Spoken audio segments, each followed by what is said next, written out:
오늘 하나님의 말씀은 두려워하지 말고 믿기만 하라입니다. 여러분 옆에 있는 분에게 힘차게 인사하겠습니다. 두려워하지 말고 믿기만 합시다. 이렇게 한번 힘차게 인사하겠습니다. 시작. 두려워하지 말고 믿기만 합시다. 이렇게 또 인사합니다. 믿으면 하나님의 영광을 봅니다. 우리 주먹을 한번 쥐고 한번 힘차게 인사해요. 시작. 믿으면 하나님의 영광을 봅니다. 아멘.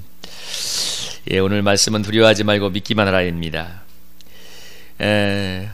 겨울철에는 참 흔한 현상은 아니지만 우리가 여름에 특별히 장마철에 살다 보면 여름철에 천둥번개가 칠 때가 있습니다. 천둥번개가 치면 특별히 우리는 천둥번개가 요란하게 치면 그 벼락 맞지 않을까 두려워하는 사람들이 있죠. 그래서 보통 들판이나 이런 데서는 쇠붙이가 있는 물건을 지니고 번개를 랑내를 맞지 않도록 하기 위해서 천둥번개를 맞지 않도록 하기 위해서 쇠붙이를 지니지 말라고 합니다. 예를 들면 우산 같은 것도 지니지 말라고 하는데요, 큰 나무라든지 전봇대 이런 데 밑에도 있지 말라고 경고하죠. 왜냐하면 그런 데 벼락이 떨어질 확률이 좀 크기 때문에 큰 나무나 아니면 들판이면 이제 납작 엎어져 있으라고 합니다. 좀 서 있으면 거기로 떨어질 확률도 크기 때문에. 그래서 이 들판이나 농촌에서는 그렇게 한다면, 대도시는 이제 고층 건물이기 때문에 고층 건물의 꼭대기에 뭐가 있습니까?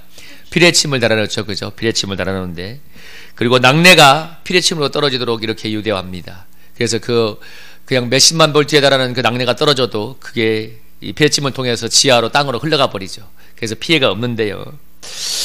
여러분, 이처럼 우리 신앙에도 하나님의 권능이 하나님 나라에서 이렇게 막 번개치는 것처럼 이렇게 번쩍번쩍하면서 임하는데, 누구에겐 낙뢰처럼 하나님의 권능이 우리 세상에서 우리가 천둥번개를 맞으면 죽지만, 그러나 우리가 하나님의 권능의 번개를 맞으면, 하나님의 권능의 낙뢰를 맞으면 놀라운, 정말 놀라운 이런 역사가 일어나죠. 근데 누구에겐 낙뢰처럼 하나님의 권능이 임하기도 하지만 누구에겐 아무런 일도 일어나지 않는 경우가 있습니다. 믿음의 피레침을 주님께 높이 든 사람에겐 주님의 권능이 번개처럼 임하는데, 그러나 믿음의 피레침을 올리지 않거나 아니면 피레침이 여러분 전도체가 아닐 때, 여러분 쇠붙이가 아닐 때 전기가 안 통하겠죠. 그래서 우리 믿음이 전도체가 되지 않으면 이렇게 권능을 받을 수가 없는데요. 오늘은 오늘 믿음에 대해서 이 두 사건을 중심으로 한번 우리의 믿음이 정말 전도체인지 부도체인지 한번 생각해 보도록 하겠습니다. 오늘 본문을 보면 특별히 해당장 야이로가 죽은 딸을 살려달라고 나왔을 때 22절 23절에 나오죠. 정말 살려달라고 얘기하니까 예수님이 그와 함께 그 집을 가는데 큰 무리가 예수님을 에워싸고 따라가기 시작했습니다. 바로 그때 이제 어떤 여인이 12회 떨을 25절에 보면 12회를 혈증으로 하는 한 여자가 그 예수님의 소문을 듣고 나와서 예수님의 오대만 손을 대면 나을 거라는 그런 믿음을 가지고, 이 30절에 보면, 29절에 보면 28절에 보면 내가 오대만 손을 대어도 그 병이 나을 것이다 생각하고 그 예수님의 옷가에 손을 대었는데, 여러분 29절에 뭐라고 하냐? 혈루그러니 곧 마름에 병이 나온 줄을 보매 깨달으니라. 즉시, 그냥 되는 즉시 주님의 권능의 번개 같은 이 치유의 광선이, 치유의 능력이 흘러나와서 본인이 이 몸의 병이 나았다는 것을 즉시 깨달을 만큼 놀라운 주님의 역사가 벌어졌습니다. 근데 예수님은 이런 일이 벌어지고 나자 30절 31절에 보면 뭐라고 하냐요? 예수님이 찾죠. 내 능력이 누군가에 나갔는데 누가 내 몸에 손을 대었는가? 이렇게 하니까 31절에 이 제자들이 뭐라고 합니까? 무리들이 에워싸미는 것을 보면서 수많은 사람들이 이렇게 예수님의 몸에 부딪히고 있는데 누가 손을 대었다고 찾으십니까? 이렇게 많은 사람들이 예수님을 에워싸고 있는데 누군가 손을 대었겠죠. 그러니까 예수님이 그러나 예수님은 누군가에게 이렇게 손이 되어서 능력이 나갔다고 하시면서 찾기 시작했습니다.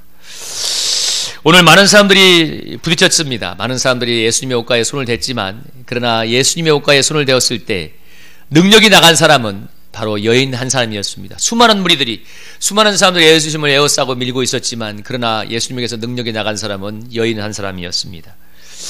여인의 믿음이 너무나 간절했기 때문에 주님께서 즉시 역사해 주셨는데요. 오늘 본문을 보면 뭐라고 하나요? 12회 동안, 여기 오늘 이렇게 얘기했잖아요. 여기 보면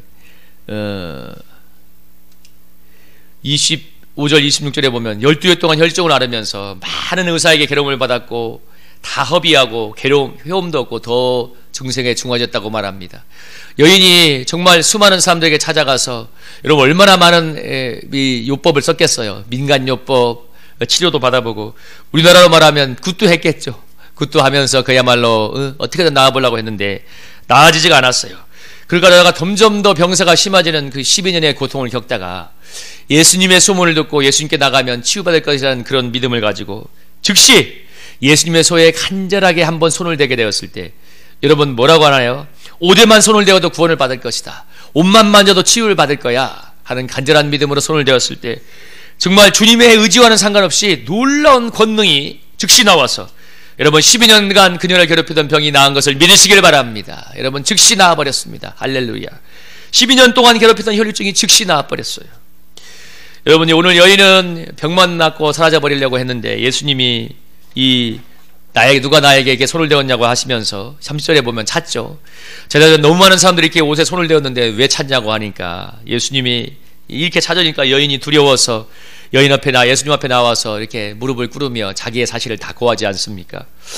예수님이 이렇게 하셨던 이유가 무엇이냐면 여인이 그냥 돌아가 버리면 여인은 병은 나을 수 있는지가 모르지만 여인은 사실 이 자신의 치유를 공개적으로 간증할 수 없는 상황이었습니다. 왜냐하면 레위기 15장에 보면 이 여인의 병을 혈류병을 유출병이라고 하는데 이것을 이 레위기 15장 19절 25절에 보면 이 여인의 이 유출병 혈류병은 아주 부정한 병이기 때문에 이 부정한 병에 걸리는 동안은 여인과 접촉한 모든 것은 부정케 됩니다.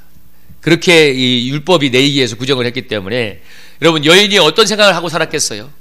여러분 왜 여인이 몰래 숨어서 이렇게 예수님의 옷에 손을 대려고 했겠습니까? 부정했기 때문에 그런 거예요. 그냥 낫곤 싶은데 예수님께 공개적으로 나갈 수 없는 사람이었던 거예요. 그래서 예수님의 몸에 조용히 와서 손을 대려고 했던 것입니다. 왜 예수님이 여인을 공개적으로 찾았는가? 이 공개적으로 여인의 치유를 선포함으로써 이 부정한 여인이 나았다는 것을 사회적으로 공포함으로 여인에게 제대로 된 구원을 주기 위해서 회복을 주기 위해서 그랬던 것입니다. 그러니까 여인은 정말 병만 낫고 가고 싶었지만 예수님은 그게 아니었어요.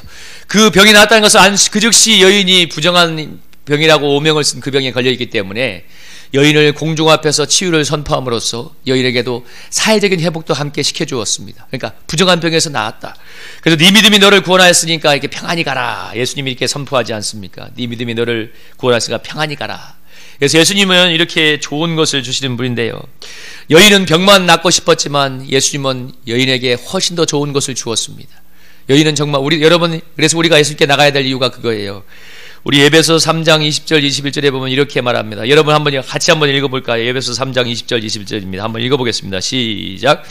우리 가운데서 역사하시는 능력대로 우리가 구하거나 생각하는 모든 것에 더 넘치도록 능히 하실 이에게 교회 안에서와 그리스도 예수 안에서 영광이 대대로 영원무궁하기를 원하노라. 아멘. 여러분 우리 예수님은 우리가 생각하시는 것이나 구하는 것에 더 넘치도록 하시는 분인 것을 믿으시길 축복합니다. 우리 사랑하는 성도님들이 그 예수님께 대해서 간절한 소원을 가져야 됩니다. 여러분 우리가 신앙생활 하면서 한두 달, 1, 2년은 간절한 소원을 가질 수가 있어요. 여러분 그렇죠? 한두 달이나 1, 2년은 간절한 소원을 가질 수 있지만 여러분 여인처럼 간절함을 갖기는 쉽지 않죠. 왜? 여인은 12년 동안 괴로움을 당했잖아요. 정말 수많은 의사를 찾아가 봤을 거 아닙니까? 여러분 우리나라 말하면 어떤 무당에게 찾아가서 그랬을 거 아니에요. 돈을 많이 내고 복채를 많이 내. 그리고 정성을 들여. 그러면 네 병이 나을 거야. 얼마나 돈을 많이 갖다 바치고 여러분 구슬했겠어요. 비나이다 하면서 그런 식으로 살았겠습니까? 그런데 아무리 해도 병이 낫지 않으니 얼마나 괴로웠겠습니까? 여러분 그런 여인이 간절한 마음으로 여러분 예수님을 만지니까 역사가 일어났잖아요. 여러분 그래서 우리의 간절한 이 열망이 간절한 주님을 향한 부르짖음이 여러분 놀라운 기적을 끌어온다는 것을 믿으시길 축복합니다. 여러분 우리에게 혈류병이 있습니까? 혈류병 같은 그런 문제가 있다면 여러분 누구에게나 괴롭히는 문제들이 있잖아요. 재정도 있고 먹고 사는 문제도 있고 삶에 불명한 그런 괴로움들이 있는데 여러분 이걸 결코 나쁘게 생각할 필요가 없어요. 여러분 이걸 좋은 쪽으로 주님께 나가는 동력으로 환원시킨다면 여러분 여인에게 12년 걸린 혈류병이 얼마나 간절함을 주었습니까? 오늘 내가 당하는 괴로움이 우리 주님을 향한 간절함을 줄 수 있다면 그리고 여러분 여인처럼 우리 주님의 옷가에 손을 대게 한다면 오늘 믿음의 한 번의 주님을 향한 터치가 놀라운 주님의 영역을 능력을 끌어오게 될 줄로 믿습니다. 여러분, 우리가 그래서 우리 삶에 혈병 같은 괴로움이 있는 게 꼭 나쁜 것이 아니에요. 여러분 그래도 주님께서 우리에게 좋은 것을 주기가 하지만 여러분, 저나 여러분이 한번 깊이 기도해 봐야 돼요. 정말 나는 여인처럼 구하고 있는가? 여인처럼 정말 구하고 있는가? 많은 사람들이 힘들다고 말을 하고, 많은 사람들이 필요하다고 말을 하고, 많은 사람들이 염려한다고 얘기하지만 정말 여러분 주님처럼 구하고 있습니까? 아니, 여인처럼 구하고 있습니까? 여러분, 여인처럼 우리가 정말 간절하고 정직하게 주님께 구한다면 오늘 주님이 응답해 줄 줄로 믿습니다. 여러분, 구하고 있는가도 여러분 생각해 보셔야 돼요. 우리가 이렇게 신앙생활이 자꾸 오래 하다 보면 매너리즘에 빠지기가 쉽거든요. 그리고 우리는 잘못하면 기도하기보다도 많은 것을 생각하고 염려하면서 주님께 구한다고 착각할 수도 있습니다. 우리 사랑하는 성도님들, 오늘 여러분 정말 마음의 중심에 정성을 다해서 주님께 구할 수 있기를 기도합니다. 그리고 우리의 구함이 주님과 깊이 연합될 수 있게 기도해요. 주님의 능력을 끌어올 수 있는 기도. 오늘 주님이 우리에게 좋은 것을 준비해 두고 계십니다. 중요한 건 우리가 지금 구하는 우리의 중심이, 우리의 마음이 어떠한가를 한번 돌아보게 봤으면 좋겠습니다. 너무 매너리즘에 빠져서, 아니면 간절함이 사라지고 주님을 향한 간절함이 사라졌다면 우리의 마음판을 갈아엎혀서 우리의 믿음의 피레침을 여러분 전도체가 되게 함으로써 여러분 주님께 손을 다시 한번 뻗어 올릴 때 여러분 우리의 그 믿음의 전도체에 놀라운 주님의 권능의 이 번개가 떨어지기를 주님의 이름으로 축복합니다. 여러분, 우리 사랑하는 성도님들, 옆에 있는 분하고 한번 손 한번 들어보세요. 손 한번 들어보세요. 손을 한번 들어보세요.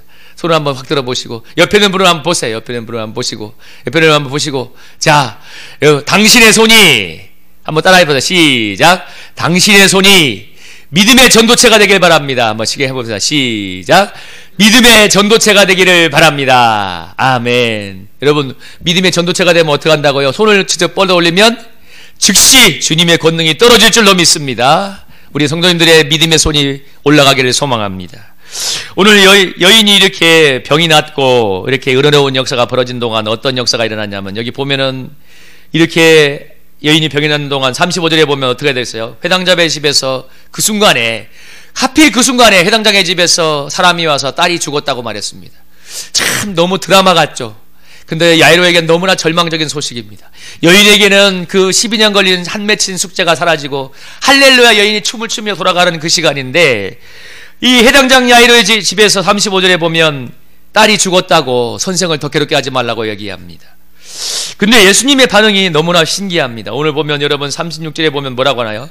예수께서 그 곁에서 그 하는 말을 들으시고 뭐라고 즉시 말하냐면, 회당장에 이르시되 두려워하지 말고 믿기만 하라고 말씀하셨습니다.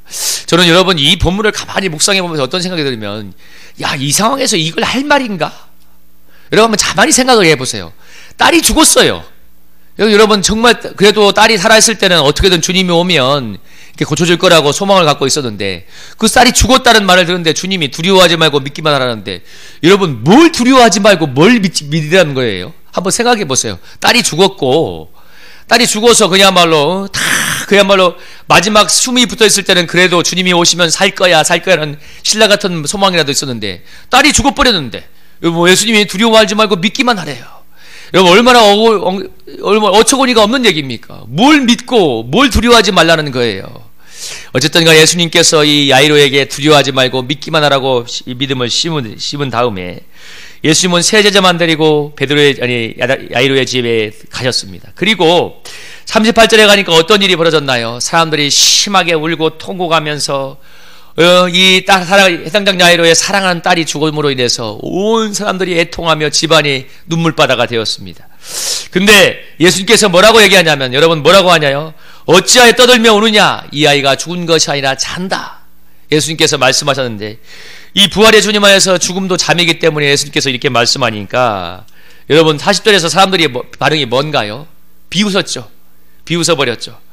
그러니까 예수님께서 이 사람들을 다 내보신 다음에 이 야이로의 부부만 데리고 그리고 세자제만 데리고 들어가서 소녀의 손을 잡아 이렇게 하셨습니다. 그리고 죽어있는 소녀에게 오늘 예수님께서 이렇게 말씀하고 있습니다. 달다굼. 여러분 뭐라고요? 달다굼. 이건 손이야. 내가 말하는 일 일어나라. 여러분 달다굼. 여러분의 영혼을 향해서 한번 크게 한번 해칩시다. 달리다굼 한번 따라해 보세요. 시작. 달다굼. 뭐라고요? 일어나라. 여러분의 영혼을 향해서 주님이 말씀하실 때 우리의 죽은 믿음과 소망이 살아나게 될 줄로 믿습니다. 오늘 이 죽은 소녀를 향해서 주님이 달다금 하셨을 때 여러분, 이 죽은 소녀가 살아나고 다시 일어나서 먹을 것을 찾게 되었습니다. 오늘 사람들은 비웃었지만 주님은 죽은 게 아니라 잠잔다고 말하고 있고, 잠자는 사람을 흔들어 깨우듯이 죽은 소녀를 흔들어서 살려주고 있습니다. 여러분, 이 주님이 얼마나 놀라운 분입니까? 얼마나 놀라운 분입니까?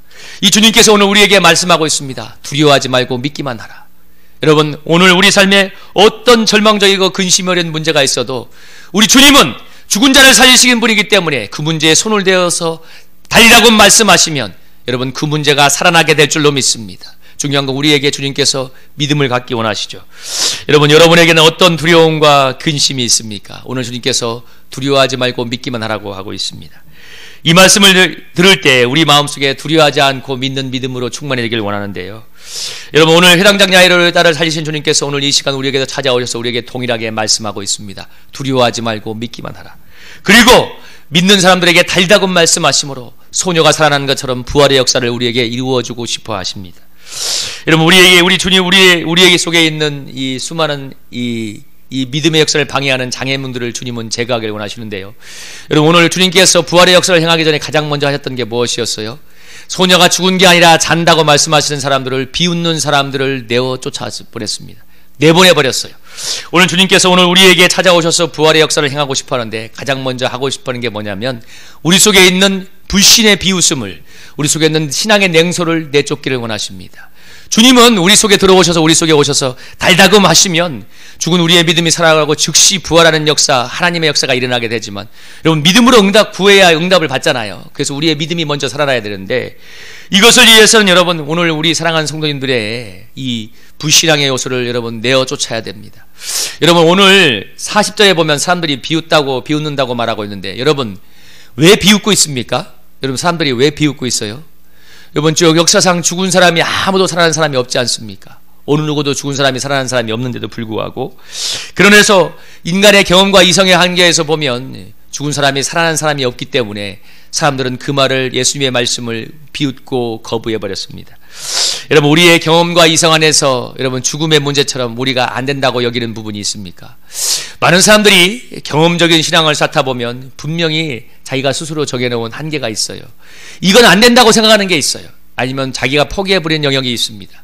그러나 중요한 건 우리가 안 된다고 포기했고 우리가 안 된다고 여기는 것이 우리 주님께는 불가능한 것은 없습니다. 주님은 우리 속에 들어오셔서 우리가 역동적인 믿음을 갖기를 원하시는데요. 우리 사랑하는 성도님들, 그것을 위해서 우리가 먼저 해야 될 것이 뭐냐면, 주님이 우리 속에 들어오셔서 우리의 이 비웃는 불신의 이 세력을, 우리 마음에서 근심과 두려움, 불신을 내어 쫓기를 원하시는데, 중요한 건 우리도 의지적으로 협력해야 된다는 것입니다. 주님은 일방적으로 역사하는 분이 아니라 우리가 우리의 생각과 마음을 주님께 드려서, 우리의 의지를 드려서 우리 속에 있는 여러분 불신과 냉소와 여러분 매너리즘과 신앙의 차가움을 여러분 내어 쫓을 때, 그럴 때 주님께서도 우리 속에 들어오셔서 우리 속에 있는 여러분 차가운 것들, 신앙의 냉소를 내어 쫓아주시고 죽어있는 믿음을 여러분 살려주실 줄로 믿습니다. 우리 사랑하는 우리 성도님들, 오늘 주님께서 해당장 야이로의 죽은 딸을 오셔서 달리다고 마시면서 살려내셨습니다. 동일하게 우리 사랑하는 성도님들의 이 식어있는 믿음을 달리다고 마심으로 여러분 살려주길 원하십니다. 그런데 이 살아나기 위해서 우리도 뭐예요? 우리 마음속에 있는 이 불신과 냉담함들, 그리고 세상에 쌓인 근심과 염려를 여러분 우리가 내어보내는 작업도 필요합니다. 우리 사랑하는 성도님들에게 비웃는 이 내 속에 있는 신앙의 냉소, 불신앙을 여러분 내어보내는 은혜가 있기를 주님의 이름으로 축복합니다. 그때 주님께서 우리에게 오셔서 부활의 역사를 행하실 것입니다. 여러분, 요한계시록 3장 14절 22절에 보면 이렇게 말하고 있습니다. 내가 내 얘기를 하는데 차지도 뜨겁지도 않고 내가 차든지 뜨겁기를 원하노라. 그래 내가 미지근하면 내어질 거라고 말씀하시면서, 그러면서 19절에서 뭐라고 하냐면 네가 열심을 내라.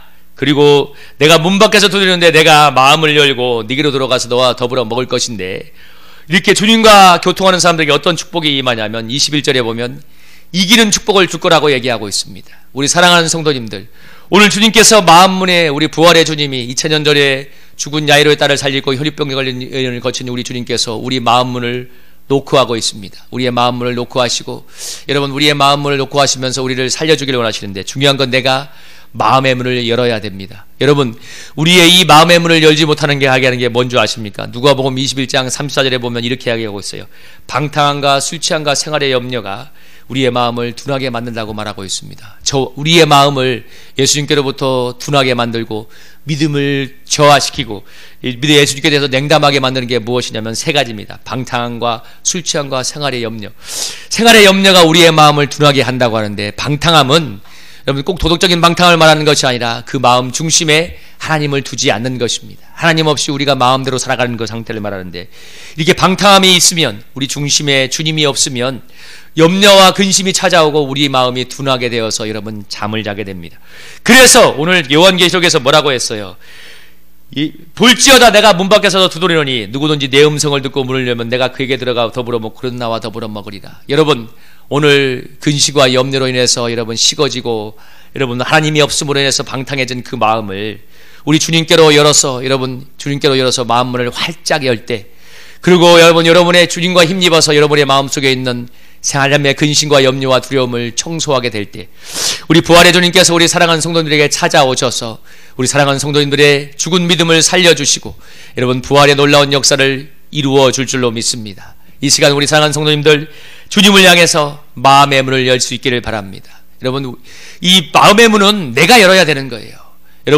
여러분의 마음이 지금 삶의 여러 수많은 삶의 문제들과 염려로 인해서 식어져 있고 주저앉아 있다면 이 시간 다시 한번 열심을 내고 우리의 마음을 부활의 주님께로 활짝 열어서, 이 부활의 주님이 우리에게 마음의 깊은 곳에 찾아오셔서 우리 죽은 소녀를 살리는 것처럼 우리의 식어있는 믿음을 살려주시고 부활의 영광으로 충만케 해주시기를 주님의 이름으로 축복합니다.